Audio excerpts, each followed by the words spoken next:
ህልሞች የአእምሯችን መስኮቶች ናቸው። ብዙ ጊዜ ትርጉማቸውን ባናውቅም ጠቃሚ መልእክቶችን ሊይዙ ይችላሉ።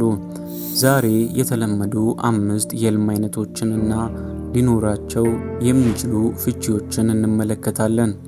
የህልምን ምስጢር ለመረዳት ተዘጋጁ።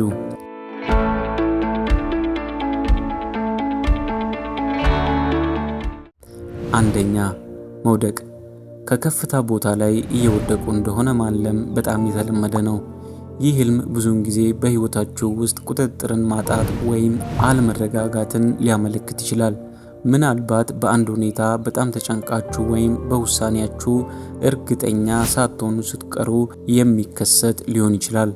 እንዲሁም በስራችሁ ላይ ወይም በግል ህይወታችሁ ላይ ድጋፍ እንደሚያስፈልጋችሁ የሚያሳይ መልእክት ነው። ሁለተኛው፣ መብረር። በህልማችሁ ውስጥ በነፃነት እየበረሩ እንደሆነ ማለም ብዙውን ጊዜ የነፃነት